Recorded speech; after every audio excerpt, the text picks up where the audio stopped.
Hello, everyone, and welcome to another episode of Tacobout It Tuesday. My name is Angelica, and today we have a very special guest, Roger. Welcome. Yo, what's up, guys? It's Roger here, first time on. Yeah, the first time of many, I hope. Yeah, long time watcher, first time caller. Roger, I'm so excited to have you on here. This is awesome. The first time we met was actually through a Zoom screen, was it not?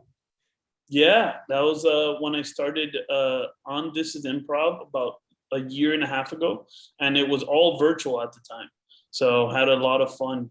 This was my improvisational scene for almost a year.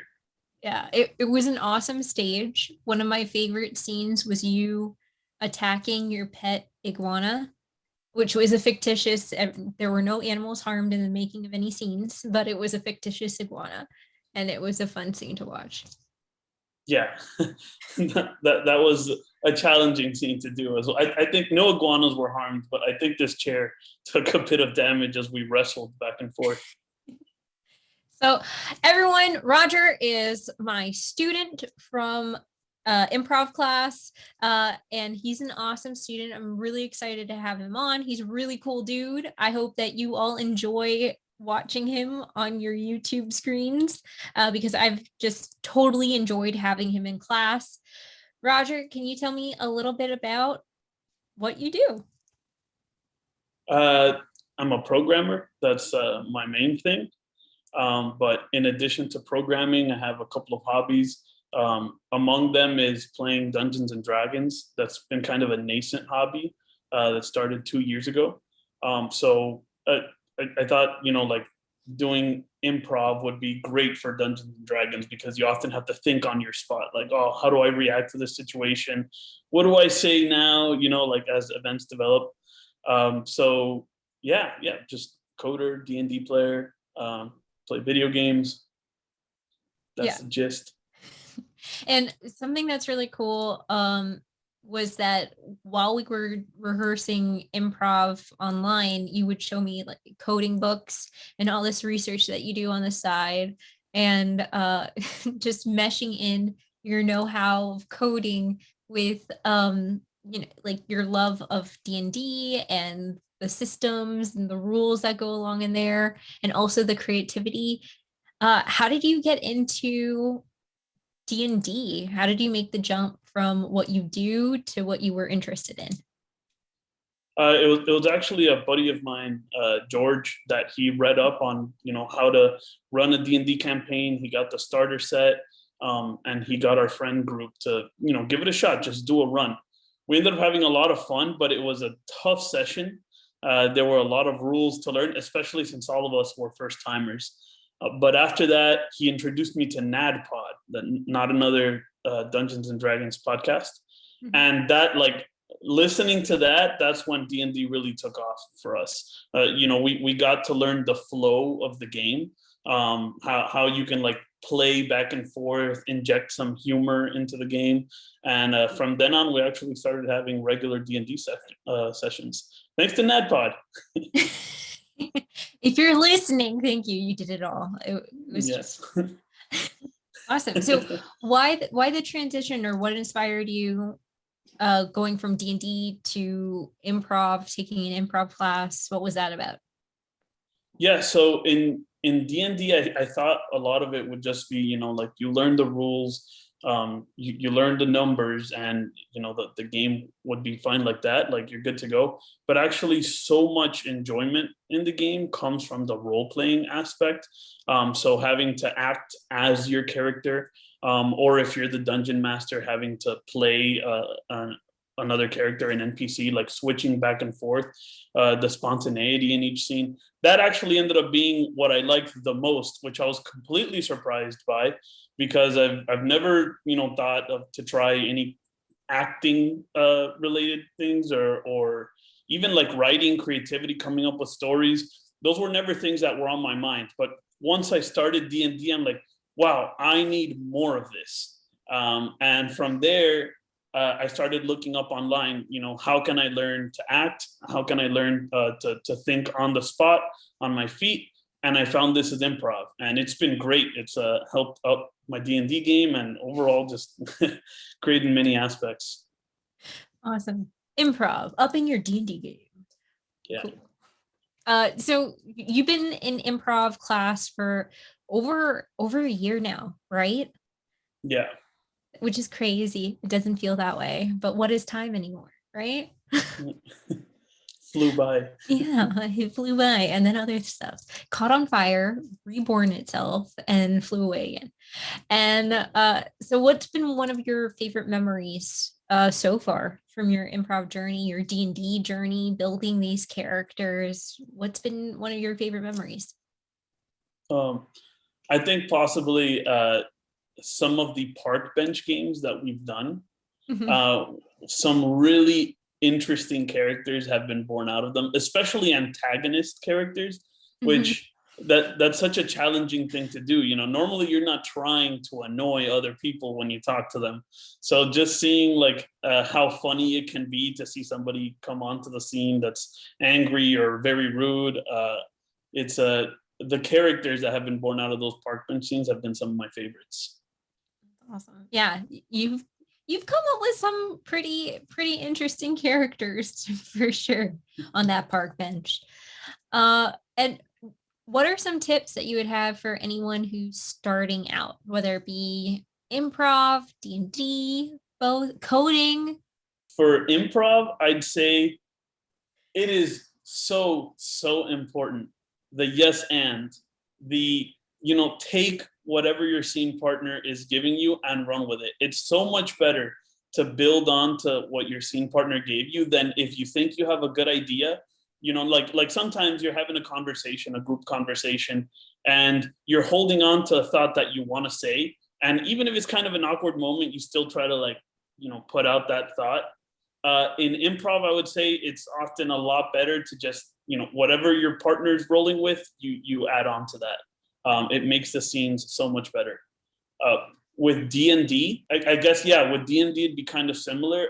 You do have to give a little bit of pushback sometimes because, let's say if you're a dungeon master, you can't let the players do whatever they want. But it's similar to that, like try to go with the theme of whatever your group is doing and add on to the teamwork. And it ends up being really fun. And that brings me to our very important segment of the show, which is called the taco segment.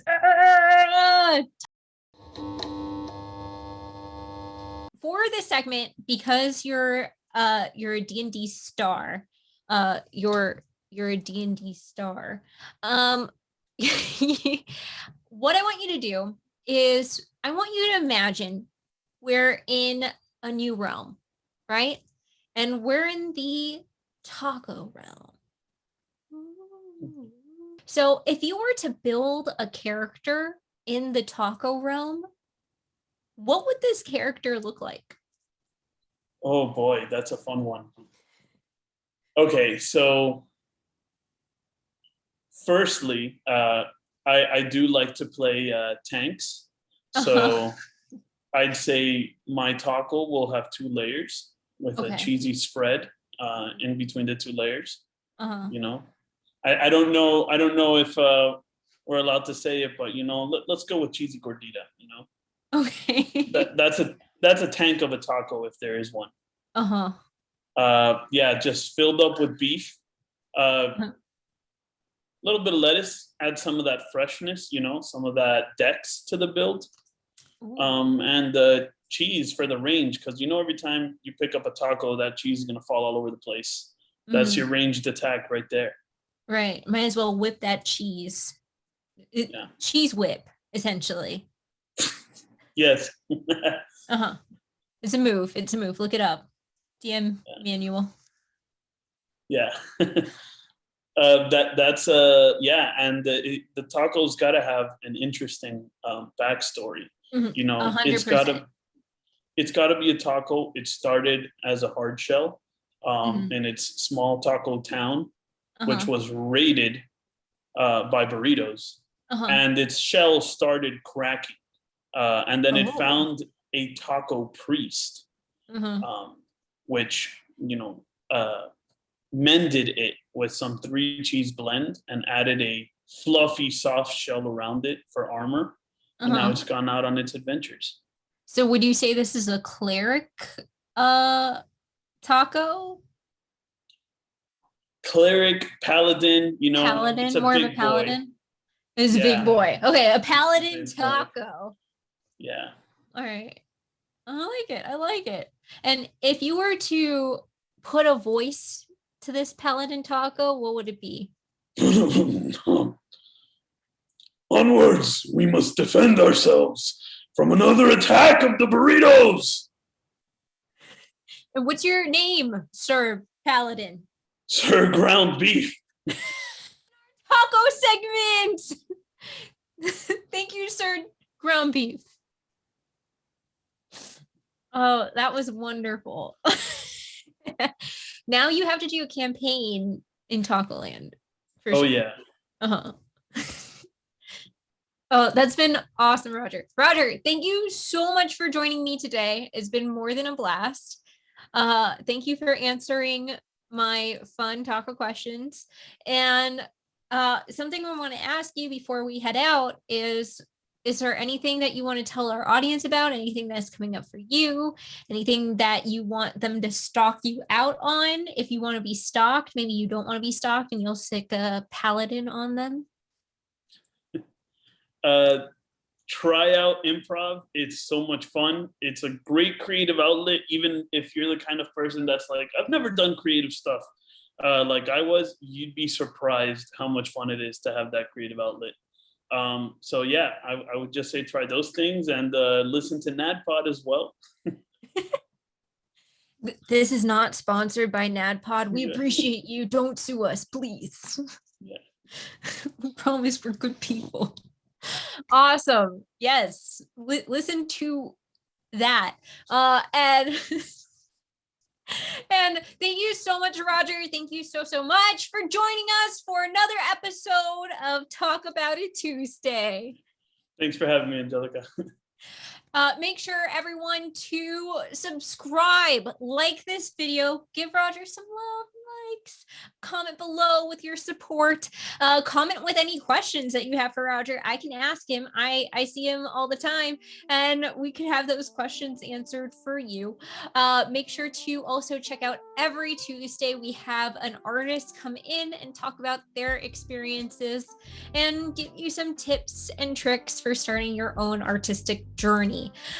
We also have a podcast called This Is Legends of Yesterday, where we talk about histories, mysteries, and ghost stories from Florida. Make sure to check that out on wherever you listen to podcasts. And last but not least, every Saturday we have a sketch. So check out our sketches on Saturdays.